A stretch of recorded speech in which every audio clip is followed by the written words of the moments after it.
Peoples party ने भी मखसूस नशिस्तों पर सुप्रीम कोर्ट के फैसले पर नज़रसानी दरख्वास्त दायर कर दी। कहा कि तहरीक इंसाफ ने दरख्वास्त दायर नहीं की, न फरीक बनी, तहरीक इंसाफ को बिन मांगे नशिस्तें दी गईं। 12 जुलाई का फैसला वापस लिया जाए। दरख्वास्त में इस्तदा। पीपल्स पार्टी ने सुप्रीम कोर्ट के फैसले पर सवालात भी उठाए हैं। सवाल किया गया कि क्या सुन्नी इत्तेहाद कौंसिल को मखसूस नशिस्तें मिलनी चाहिए जिसने फहरिस्त जमा नहीं कराई? क्या ऐसी जमात को मखसूस नशिस्तें मिलनी चाहिए जिसके उम्मीदवारों ने कागजात नामजदगी जमा नहीं कराए? क्या मखसूस नशिस्तें ऐसी जमात को मिल सकती हैं जिनका एक उम्मीदवार भी कौमी और सूबाई सीट न जीता हो? क्या मखसूस नशिस्तें खाली छोड़ी जा सकती हैं या ऐसी जमात को दे दी जाएँ जिसने इलेक्शन लड़ा हो? इससे पहले नून लीग भी नज़रसानी अपील दायर कर चुकी है, जो जिस कमेटी ने 2-1 की अक्सरियत से नज़रसानी दरख्वास्तें गर्मियों की तातीलात के बाद मुकर्रर करने का फैसला किया।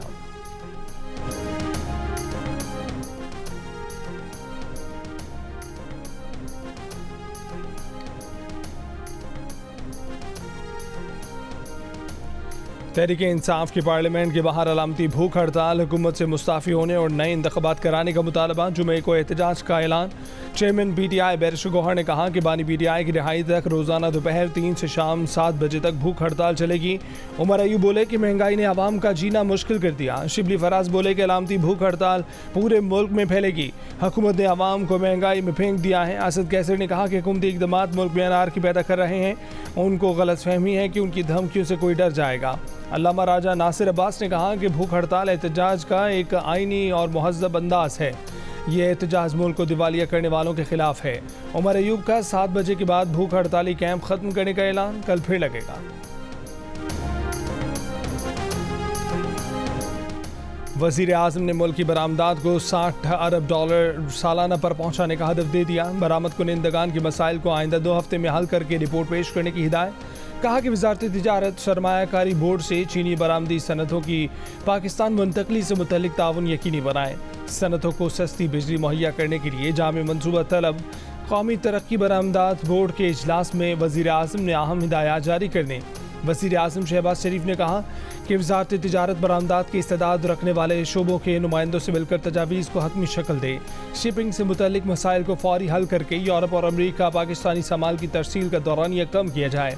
म्यारी बीज और ज़राई अजनास की मज़ीद प्रोसेसिंग करके उनकी बरामद यकीनी बनाई जाए। पाकिस्तान की तरक्की के लिए सबको मेहनत करना है। हर 1.5 माह बाद कौमी तरक्की बरामदात बोर्ड के इजलास की खुद सदारत करूँगा।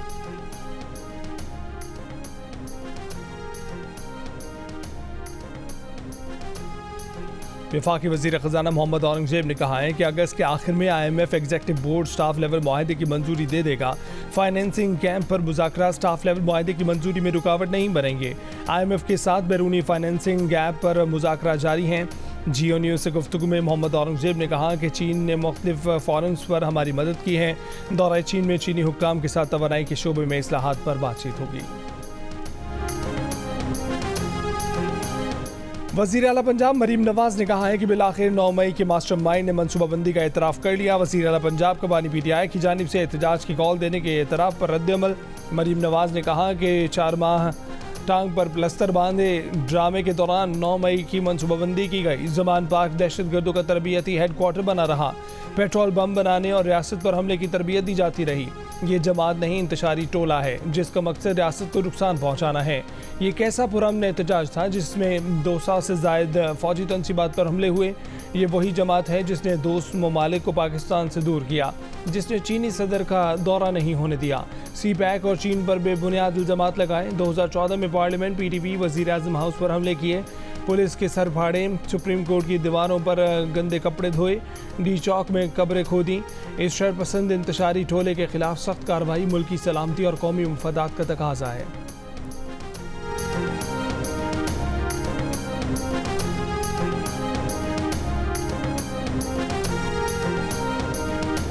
खान साहब ने यह भी कहा कि मैं वजाहत करूं कि ये जो खबर चल रही है उनके हवाले से कि उन्होंने कोई एतराफ़ किया है, ये बिल्कुल लग़्व बात है।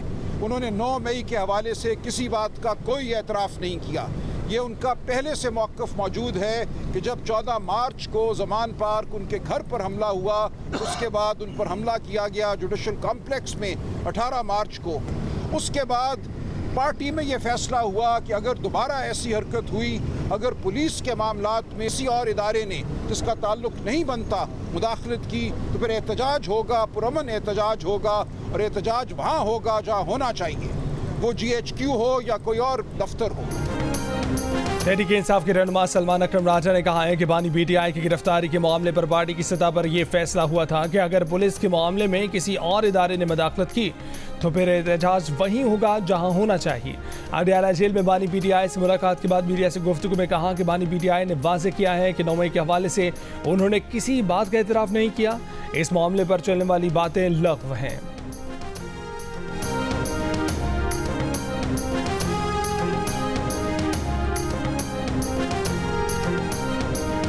वज़ीर दिफा ख्वाजा आसिफ ने कहा है कि इमरान खान का बयान मुआफ़ी तलाफ़ी की तरफ पहला कदम है, वो इक़्तिदार में आने के लिए कुछ भी कर सकते हैं। जियो न्यूज़ के प्रोग्राम आज शाहज़ेब खानज़ादा के साथ में गुफ्तगू में कहा कि अभी मिन्नतों तरलों की इब्तिदा हुई है, ये इक़्तिदार में आने के लिए पाँव भी पड़ जाएंगे, मगर अब उन पर एतबार करने वाला कोई नहीं। पीपल्स पार्टी की रहनुमा शहरी रहमान ने कहा कि PTI वाले कैसे कह सकते हैं कि 9 मई को होने वाला एहतजाज पुरअमन था, वीडियोस में सब नज़र आ रहा था। इमरान खान को अपनी नाक से आगे कुछ नज़र नहीं आता, उनकी सोच ये है कि मैं हूँ तो रियासत है, पाकिस्तान है। 9 मई के 12 मुकदमात में बानी PTI का लाहौर पुलिस को सवालों के जवाब देने से इनकार, कहा कि पुलिस पर एतबार नहीं। ज़राए के मुताबिक अडयाला जेल में तफ्तीशी ऑफिसर ने कहा कि आप ताउन करें, हम आपके साथ इंसाफ करेंगे। इसके बाद बानी PTI ने 15 मिनट तक सवालों के जवाब दिए, लेकिन बानी PTI का पंजाब फॉरेंसिक टीम के माहिरीन को टेस्ट देने से इनकार कर दिया। कहा कि बहुत से तफ्तीशी इदारों के ज़ेर तफ्तीश हूँ, फ़िलहाल कोई टेस्ट नहीं कराऊंगा, टेस्ट के लिए पुलिस को बाद में वक्त दूंगा। इन्वेस्टिगेशन टीम ने आज बानी PTI के पॉलीग्राफ, वॉइस मैचिंग और फोटोग्रामेट्री टेस्ट करने थे। अडयाला जेल में आज बानी PTI उसे बहन वकला और वज़ीर आला KPK ने भी मुलाकात की। मखसूस नशिस्तों पर हमारा हक नहीं, पीपल्स पार्टी के नदीम अफजल चंद का बयान। कहा कि मखसूस नशिस्तें जिस जमात की बनती हैं उसको मिलनी चाहिए, अगर हमारे वोट नहीं तो हमें भी नहीं मिलनी चाहिए। एक इंटरव्यू में कहा कि पीपल्स पार्टी ना होती तो 3 साल पहले PTI पर पाबंदी लग चुकी होती, ये दहशतगर्द डिक्लेयर हो चुके होते। पीपल्स पार्टी की सोच है कि जिस सियासी जमात का रवैया आमिराना है उसको भी कौमी धारे में आने का मौका देना चाहिए। रहनुमा नून लीग बैरिस्टर दानियाल चौधरी ने कहा कि मखसूस नशिस्तों पर हक न होने की बात नदीम अफजल चंद की ज़ाती राय है, ज़ाती मौक़िफ़ की बात मजमूई मौक़िफ़ कमज़ोर करती है।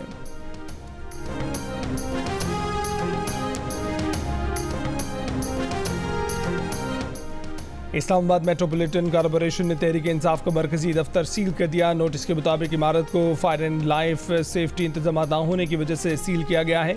इमारत में वायरिंग भी मयारी नहीं है और फायर एक्सटिंग्विशर एक्सपायर्ड और कम तादाद में नस्ब थे। इमारत में आसमानी बिजली से हिफाजत का इंतजाम भी नहीं है।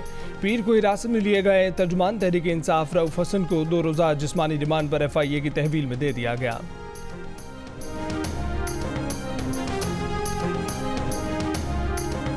वफाकी वज़ीर इत्तलात अतातारा ने कहा है कि PTI ने हमेशा लाशों पर सियासत की है, रियासत को नुकसान पहुंचाने की कोशिश की। जमान बाग दहशतगर्दों का तरबियती हेडक्वार्टर बना रहा। IMF को खत लिखने, मुल्क को डिफॉल्ट कराने, साइफर लहराने की साजिश की। शहदा की यादगारों की बेहुरमती की गई। PTI ने हर वो काम किया जो मुल्क दुश्मन भी ना कर सका।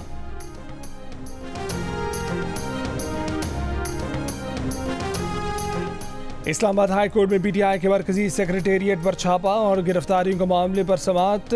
एडिशनल अटॉर्नी जनरल ने कहा कि हफ्से भेजा की दरख्वास्त गैर मौसर हो गई, निपटा दी जाए। चीफ जस्टिस आमिर फारूक ने कहा कि नहीं, ये दरख्वास्त अभी गैर मौसर नहीं हुई। 32 लोगों को उठाया गया, 11 के खिलाफ मुकदमा दर्ज किया गया। जिन 21 लोगों को छोड़ दिया गया उनकी गिरफ्तारी ही नहीं डाली गई। जिन लोगों को गिरफ्तार नहीं किया गया उनके मोबाइल फ़ोन किस कानून के तहत रखे गए, कोई कानून कायदा देखा करें। इसी मवाद के ऊपर ट्रायल चलते हैं। आप बड़ी आसानी से कह देते हैं कि हम तो पकड़ते हैं लेकिन अदालतें छोड़ देती हैं। आपको पता है कि किसी की प्रॉपर्टी अपने पास रख लेना चोरी है। पुलिस और FIA की तारीफ तो करने से रहा कि उन्होंने बहुत अच्छा काम किया है, इसीलिए हम कहते हैं कि ये पुलिस स्टेट बन गई है, जो दिल चाहता है कर लेते हैं। पुलिस स्टेट यही होती है ना कि कोई काम कानून कायदे के तहत ना करें।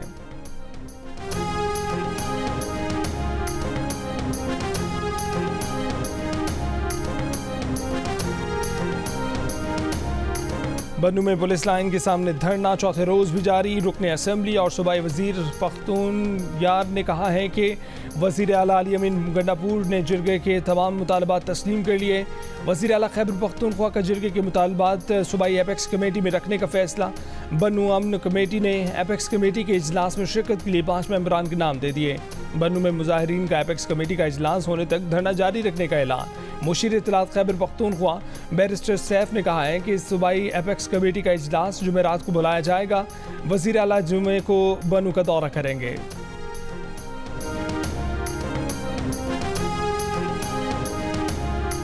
वजीर आला अली अमीन गंडापुर न सिर्फ खुद भत्ता दे रहे हैं बल्कि तस्लीम भी कर रहे हैं। जिस सूबे का वजीर आला भत्ता देता हो उस सूबे का अल्लाह ही हाफिज है। गवर्नर खैबर पख्तूनख्वा फैसल करीम कुंडी की जियो न्यूज़ से गुफ्तगू। कहा कि सूबे में हालात ख़राब होने के बाद सूबाई हुकूमत को कमेटी बनाने का ख्याल आया है। बन्नू वाक़े में मौजूद किरदारों को सामने लाना चाहिए। गवर्नर फैसल करीम कुंडी ने कहा कि आइन और कानून को मानने वाले अफराद के मुतालबात माने जा सकते हैं। सियासी जमातें किसी को ये नहीं कह सकती कि फ़ौज पर हमलावर हो। वो कब से कह रहे हैं कि सूबे में अमन अमान की सूरत हाल ख़राब है।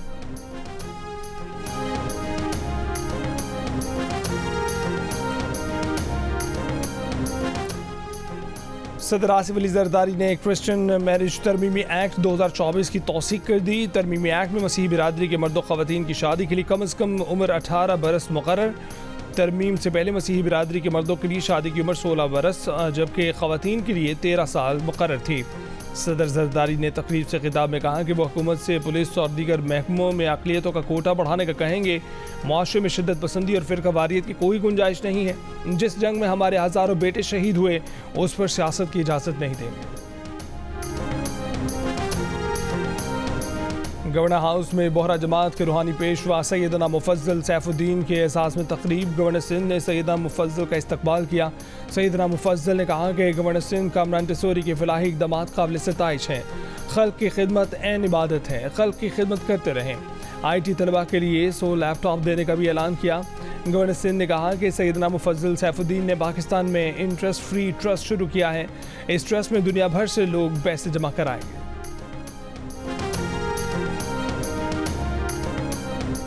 कराची, लाहौर, इस्लामाबाद, पेशावर और कोयटा समेत मुल्क के 42 शहरों में रिटेलर्स पर 100 रुपये से लेकर 10,000 रुपये माहाना तक फिक्स टैक्स नाफिज कर दिया गया।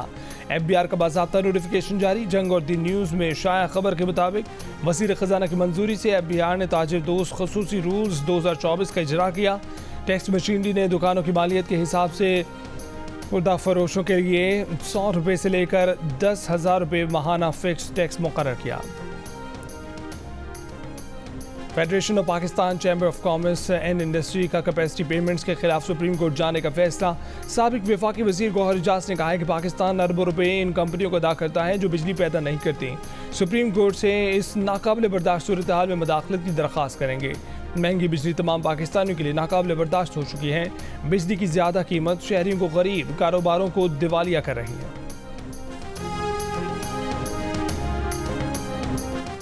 वज़ीर आला सिंध मुराद अली शाह ने कहा है कि पार्टी चेयरमैन जल्द अज जल्द 2 लाख सोलर पैनल्स की तकसीम करना चाहते हैं। बजट में सोलर एनर्जी के लिए 5 अरब रुपये मुख्तस हैं। वज़ीर तवानाई नासिर हुसैन शाह को सोलर सिस्टम की तकसीम का मनसूबा जल्द भेजने की हिदायत। कहा कि तमाम स्कीमें वक्त पर बेहतरीन मायार के साथ मुकम्मल चाहिए। नासिर हुसैन शाह ने कहा कि सिंध में 5 लाख घर बिजली के निज़ाम में शामिल नहीं। सिंध में स्कूलों की छुट्टियां 14 अगस्त तक बढ़ा दी गई। महकमा तालीम सिंध का कहना है कि छुट्टियों में इजाफे का फैसला गर्मी की शिद्दत और बारिश के इम्कान के पेश नज़र किया गया। वज़ीर तालीम सिंध का कहना है कि तमाम निजी और सरकारी स्कूल जश्न आज़ादी से मुतल्लिक प्रोग्राम करेंगे। तातीलात के बाद सिंध में नया तालीमी साल 15 अगस्त से शुरू होगा।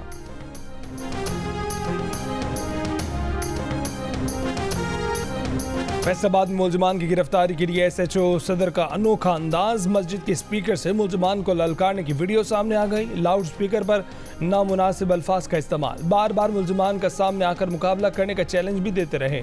पुलिस की भारी नफरी ने मस्जिद के मरकजी दरवाजे के सामने अंधाधुंध फायरिंग की।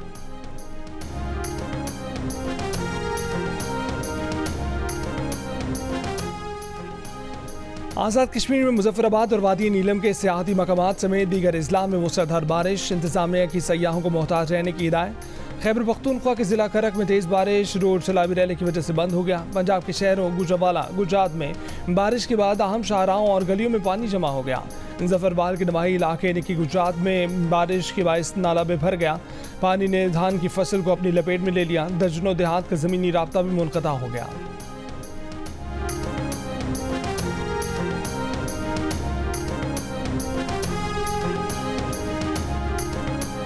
एक्स सर्विसमैन सोसाइटी के सदर लेफ्टिनेंट जनरल अब्दुल क़य्यूम ने कहा है कि आसमा इस्तेहकाम के खिलाफ सूबाई असम्बली ने से करारदाद की मंजूरी अफसोसनाक है।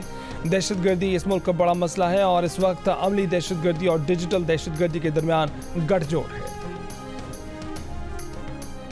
कौमी असम्बली सेक्रेटेरिएट में मुबैना गैर कानूनी भर्तियों और तरक्कियों की तहकीकात के बाद ग्रेड 22 का एक सेक्रेटरी मुस्ताफ़ी हो गया। एक एडिशनल सेक्रेटरी को इजहार वजू का नोटिस जारी। जंग और द न्यूज़ के एडिटर इन्वेस्टिगेशन अंसार अब्बासी की रिपोर्ट के मुताबिक दोनों सरकारी अफसरान पर रिकॉर्ड में मुबैना हेरा फेरी, हुक्काम बाला को गुमराह करने और फाइनेंस कमेटी को धोखा देने का इल्ज़ाम है। बाखबर ज़राए ने द न्यूज़ को बताया है कि कौमी असम्बली सेक्रेटेरिएट की 1700 में से 200 असामियाँ ख़त्म की जा रही हैं। ग्रेड 22 की 3 असामियाँ और हालिया बरसों में की जाने वाली मुतादिद गैर कानूनी भर्तियाँ और तरक्कियाँ ख़त्म कर दी गई हैं। सेक्रेटेरिएट में ग्रेड 21 की सिर्फ 10 असामियाँ बाकी रखी जाएंगी।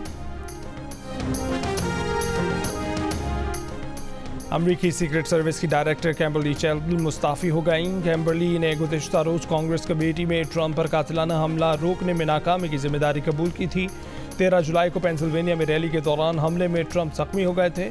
हमलावर को हलाक कर दिया गया था। बांग्लादेश में सरकारी मुलाजमों के कोटा सिस्टम के खिलाफ एहतजाज रंग ले आया। हुकूमत ने सुप्रीम कोर्ट का फैसला मान लिया। सरकारी मुलाजमतों में 93% ओपन मेरिट के फैसले पर अमल करने का ऐलान कर दिया। कोटा सिस्टम के खिलाफ गुज़िश्ता हफ्ते शुरू हुए मुजाहिरों में 174 अफराद हलाक, सैकड़ों जख्मी और 2500 से ज़ायद गिरफ्तारियाँ हुई।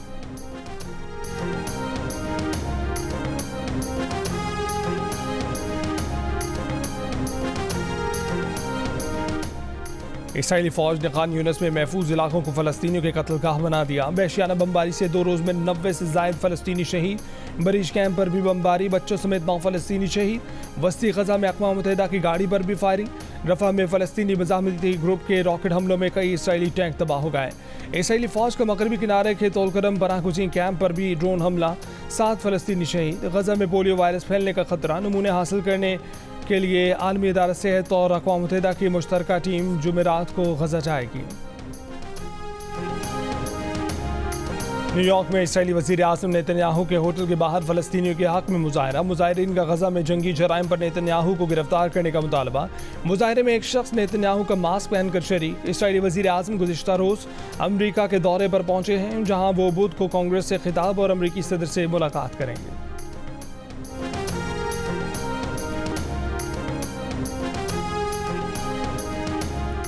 पेरिस ओलंपिक्स के आगाज़ में सिर्फ 2 रोज़ बाकी। इफ्तिताही तकरीब जुमे को मुनक्किद होगी। फुटबॉल, तीरंदाजी, हैंडबॉल और रग्बी के मुकाबले आज से शुरू होंगे।